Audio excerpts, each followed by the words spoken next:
Assalamualaikum, dear students. As usual, today our topic is reported speech. Reported speech,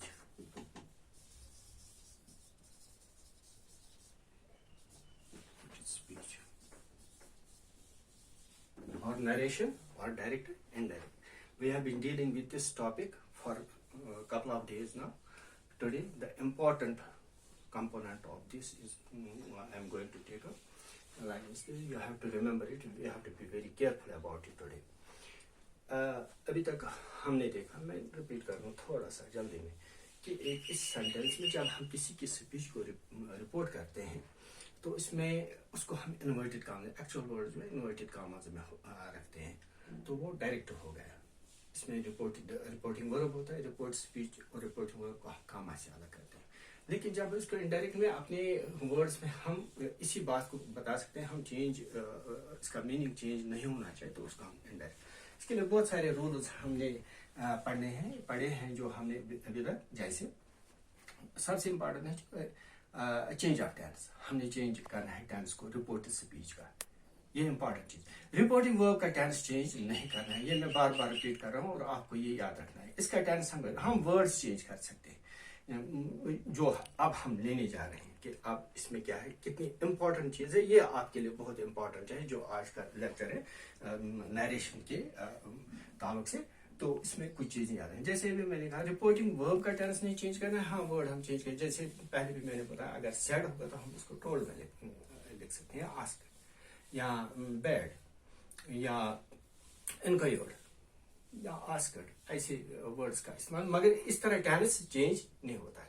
तो अब हम अलग अलग एक सेंटेंस को हम लेते हैं, तो ये यहाँ पर किसको किस में चेंज करना है और कैसे चेंज करना है. टेंसेस के रूल्स तो वही चलेंगे जो हमने अभी तक पढ़े हैं. प्रोनाउंस के रूल्स जो हमने पढ़े हैं वो वही रहेंगे.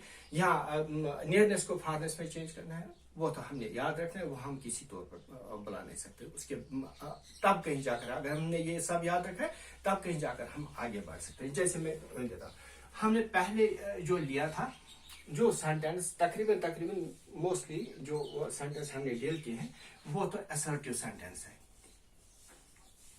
अभी तक जितने भी सेंटेंस हमने लिए हैं वो तकरीबन असर्टिव का क्या मतलब है. इसमें या तो पॉजिटिव होता है जिससे आप एफर्मेटिव भी कहते हैं, या नेगेटिव होगा.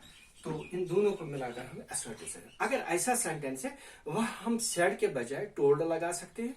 वहां वो भी हमने पहले बता दिया कहां पर टोल्ड लगा सकते हैं. बैड कह सकते हैं. सेड जनरली आपके लिए तो इतना ही काफी, आप सेड याद रख लीजिए, वो हम कर सकते हैं. जैसे एग्जांपल है, साथ साथ में हमने he said I work very hard.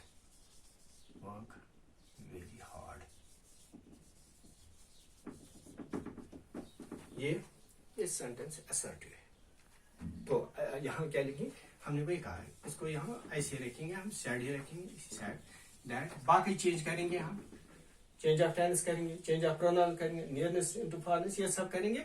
लेकिन यहाँ सैड के बजाय हमने सैड ही रखा, कोई चीज नहीं की. जैसे that he worked very hard.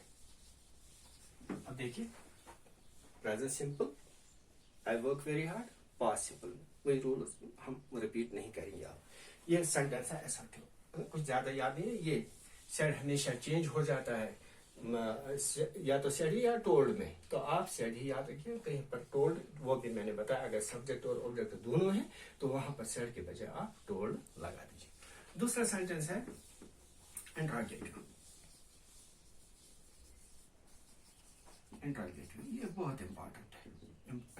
Interrogative sentence is that sentence where we ask some question, we inquire something. वहां पर said हमने चेंज करते हैं, said changes into asked, inquired. आप एक चीज याद रखिए, asked said के बजाय आप वहां पर asked लगा दीजिए. ये इंपॉर्टेंट है. इसमें एक दो चीजें और भी याद रखिए और बहुत ही इंपॉर्टेंट है जो इंट्रोगेटिव. जैसे हमारे पास है he said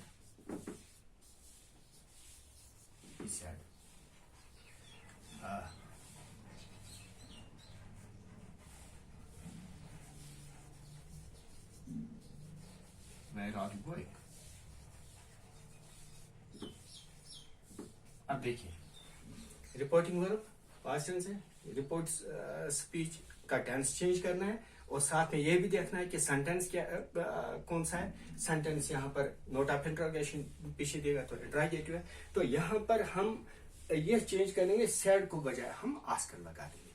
इसमें दो चीजें और इम्पोर्टेंट वो अभी मैं बताने चाहता, जैसे he asked where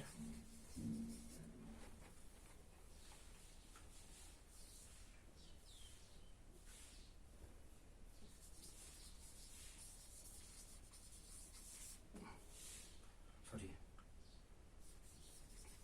यहाँ पर है he said where are you going, you है he said where are you going, and अब हमने जो said के बजाय asked he asked where I was going। अब ये मार्क आप क्या कहते हैं इसको, इंट्रोगेशन आप नहीं लगा सकते, सिंपल बना देंगे, ये इस तरह बन गया। बाकी टेंस भी चाहिए, are you going, you are going, ये प्रेजेंट करने हमने चेंज किया पास्ट कंटिन्यूस, लेकिन हम खास हमारा इस बात पर सेड के बजाय हम क्या लगा दें, ठीक है। वहां पर वो रूल जो हमने अभी पढ़े हैं उसमें असर्टिव सेंटेंस में वही है, सिंपल में आगे कुछ करना नहीं। लेकिन यहाँ पर दो चीजें याद रखना जरूरी है इंट्रोगेशन इंट्रोगेटिव सेंटेंस का ताल्लुक। इंट्रोगेटिव सेंटेंस दो तरीके के होते हैं, जब भी इंट्रोगेटिव या तो वो हेल्पिंग वर्ब से हम बनाते हैं, are you reading, is he playing, is she doing this thing, तो इज एम और वाज वेयर से जब हम सेंटेंस बनाए हेल्पिंग वर्ब से, वो भी इंट्रोगेटिव होता है, ठीक है। तो एक तरीका ये होता है इंट्रोगेटिव, या फिर वाह क्वेश्चन है, वेयर व्हेन हाउ, इनसे व्हाट व्हेन वेयर हाउ से भी इंट्रोगेटिव, ये दो वो मैं दिखा दूंगा। दो किस्म के इंट्रोगेटिव सेंटेंस होते हैं, इंट्रोगेटिव सेंटेंस दो तरीके होते हैं, बनाए जाते हैं, या तो is, am, are, was, where, sorry, was, were, where नहीं, was, were, has, have, had, etc. etc. या वह क्वेश्चन होता है जैसे what, when, where, ये were है, ये where है, how, ऐसे question.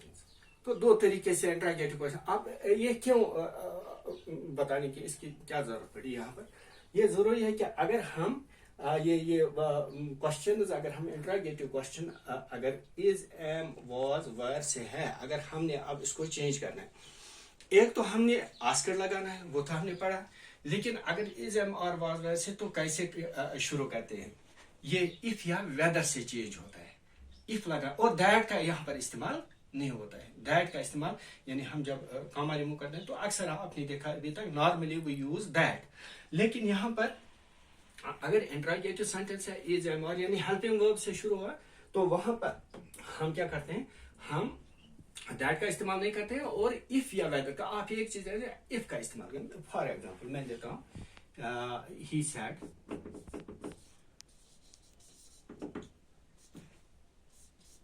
Are you playing cricket.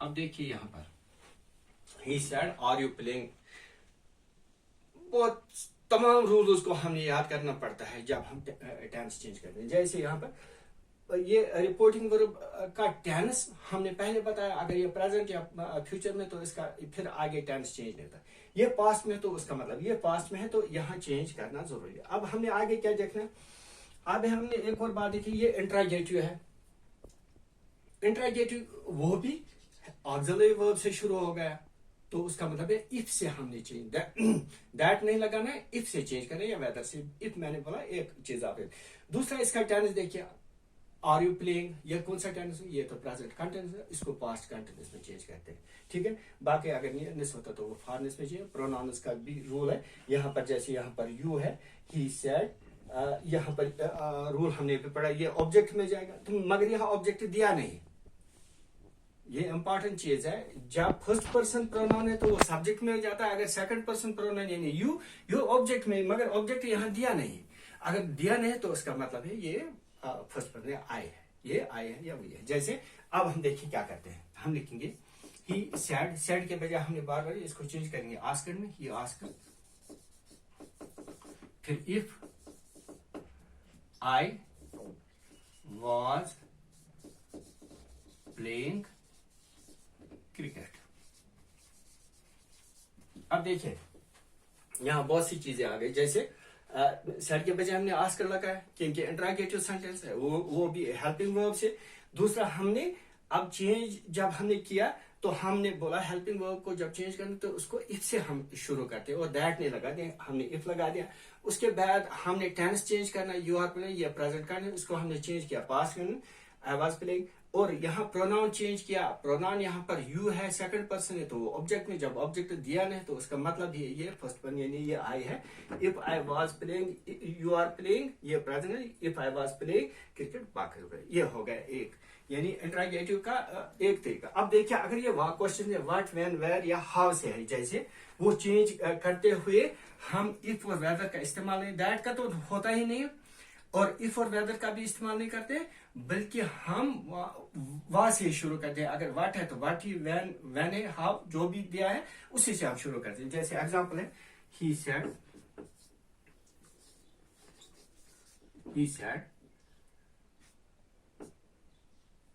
How are you. अब देखिए he said how are you, यहां पर इंटरोगेटिव है, मगर वहां से है, हाउ से है, या व्हाट से है, व्हेन से, व्हाट इज योर नेम होगा तो व्हाट से शुरू करेंगे। Why are you going, where are you going तो वेयर से शुरू करेंगे। वाई आर यू प्लेइंग तो वेयर, वाई से शुरू करें। यहां पर हाउ है तो हाउ से शुरू करें, यहाँ इफ और वेदर, हालांकि ये भी इंटरोगेटिव है। तो ये बात याद रखना जरूरी है, और इसका टेंस भी चेंज करने, जैसे ही सेड के बजाय आस्क्ड, जैसे हम लिखते आए हाउ से ही शुरू होता है, हाउ यू हो जाएगा वही ऑब्जेक्ट में, यहां पर है नहीं तो उसका मतलब है how I was, that's. He asked how are you, he asked how I was. Okay, तो इस तरह दो चीजें हमने दो चीजें पता है। एक तो हम रिपोर्टिंग वर्ब का टेंस चेंज नहीं करते हैं, लेकिन इसको चेंज करते हैं। जैसे अगर असर्टिव है तो हम सीधा सैड ही लगा दें या टोल्ड लगा दें, ज्यादा से ज्यादा सिंपली। अगर इंटरोगेटिव है तो इंटरोगेटिव में आस्क्ड या इंक्वायर्ड लगाते हैं, हमने एक ही चीज आपको देना। लेकिन साथ में हम दो चीजें और हमने यहाँ पर बता दी। इंटरोगेटिव सेंटेंस जो है वो इज, एम, आर यानी हेल्पिंग वर्ब से शुरू होता है, या फिर क्वेश्चन है व्हाट, व्हेन, वेयर या हाउ से जो। अगर is, am, are, was, were यानी हेल्पिंग वर्ब्स में जब हम चेंज करते हैं, टेंस चेंज करते हैं, प्रोनाउन चेंज करते हैं, नियरनेस को फारनेस में चेंज करते, लेकिन हम दैट का इस्तेमाल नहीं करते, बल्कि हेल्पिंग वर्ब्स के वहां पर हम इफ से शुरू करते हैं, वेदर से। मैंने इफ से एक चीज आपको बताया, आप ज्यादातर इफ ही याद है। अगर वहां क्वेश्चन है व्हाट, व्हेन, वेयर से तो हम जब चेंज करेंगे इनडायरेक्ट, डायरेक्ट से इनडायरेक्ट, तो उसी से, यानी व्हाट है तो व्हाट से ही, व्हेन है तो व्हेन से ही, वाई है तो वाई से ही, हाउ है तो हाउ से ही चीजें, जैसे मैंने एक और एग्जांपल दिया। आगे हम नेक्स्ट लेते हैं exclamatory sentence. Next is our exclamatory. हम ब्रीफली शॉर्टली हम करते हैं, तो आपको याद रखना पड़ेगा ये तमाम चीजें। ये आप याद रखेंगे तो आपको आसानी हो जाएगी। आप घर पर और एग्जाम्पल्स पर ट्राई कर सकते हैं। आपके पास जितने भी एग्जाम आप उसको चेंज करके देख लीजिए, तो ये ज्यादा डिफिकल्ट आपको नहीं लगेगा। लेकिन याद रखना बहुत ये इंपॉर्टेंट कंपोनेंट है जिस इंग्लिश ग्रामर में। तो हम नेक्स्ट पहला लिया असर्टिव सेंटेंस, फिर हमने लिया इंटरोगेटिव सेंटेंस, अब हम लेते हैं एक्सक्लेमेटरी सेंटेंस। एक्सक्लेमेटरी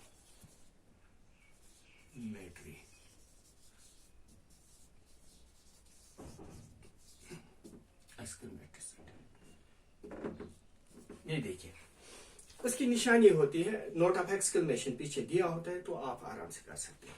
तो इसमें ज्यादा इंपॉर्टेंट चीज ये है कि अगर सेड आएगा तो सेड हम एक्सक्लैम्ड में चेंज करते हैं. अगर एक्सक्लैम कभी means show the surprise, show the exclamatory sentence में हम एक्सक्लैम. अगर खुशी का इजहार है एक्सक्लैम्ड विद जॉय.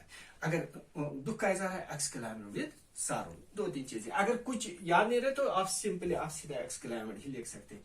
तो एग्जांपल है जैसे यहाँ पर, और कुछ याद रखने वाली बात नहीं. जैसे ही सेड,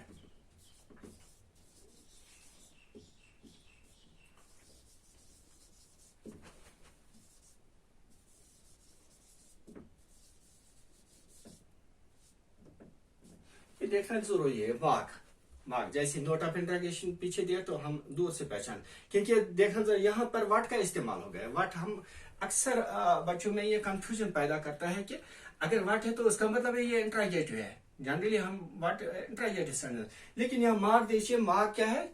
एक्सक्लेमेटरी मार्क. तो उसका मतलब है ये एक्सक्लेमेटरी सेंटेंस है, तो ये क्वेश्चन नहीं है. अब यहाँ सर पर तो हम सीधे लिखेंगे ही एक्सक्लैम्ड, ही एक्सक्लैम्ड.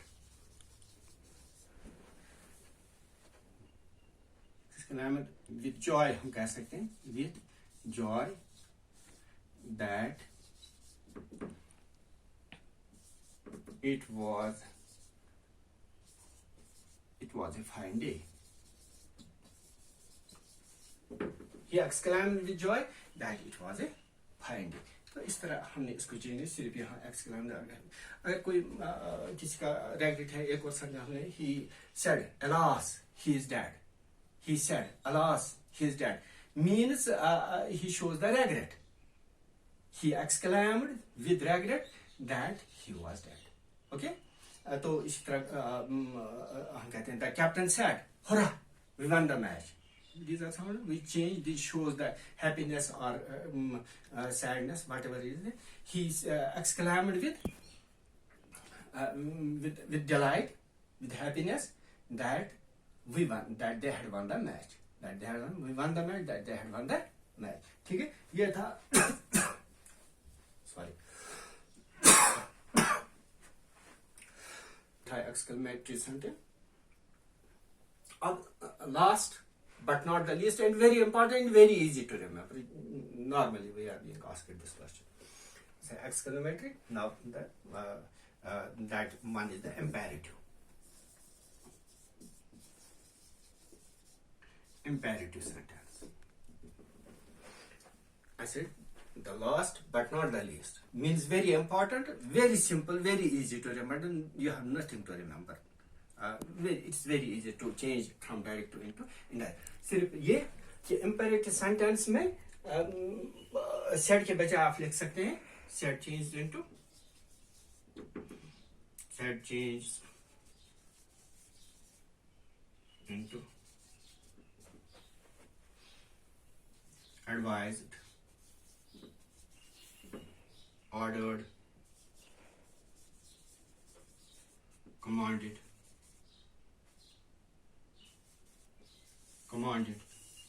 suggested, etc. और भी कुछ चीज आएगी. सेड के बजाय हम यहाँ पर अगर एडवाइस है तो एडवाइज लिखेंगे.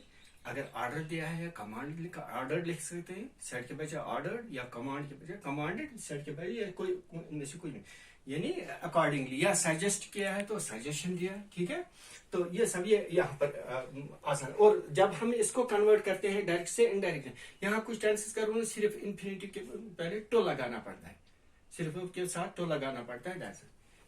For example, she said,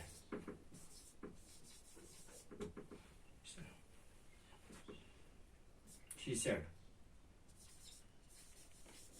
work hard. She said work hard.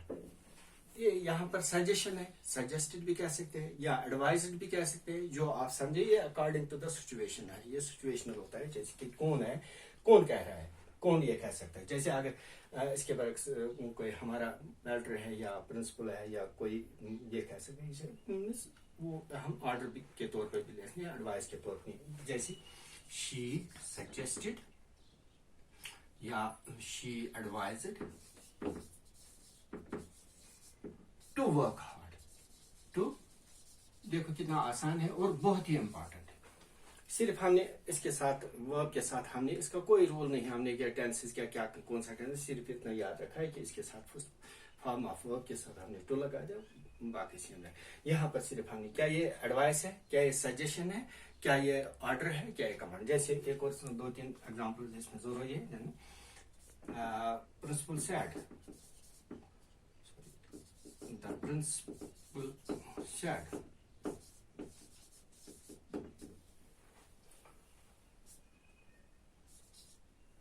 principal said,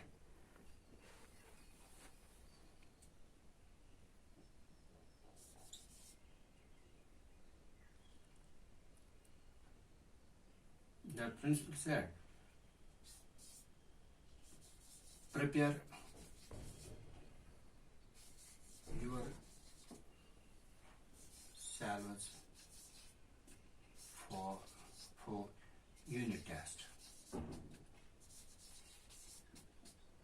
Okay, means it's a command, it's an advice. Okay, or order. The principal ordered. Principal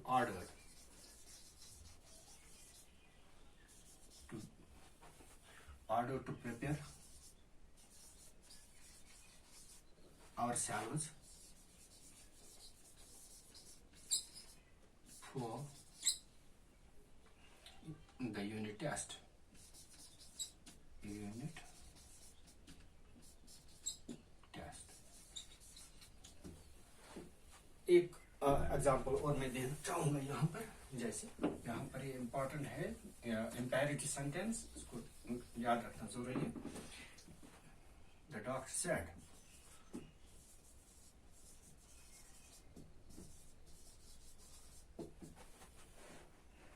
take the medicine regularly.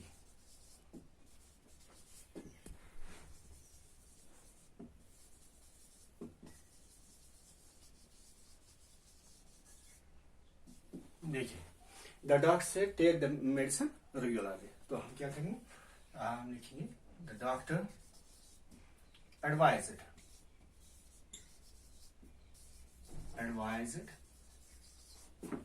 To take the medicine regularly. This is all about the narration and report speech. We almost concluded it. Okay.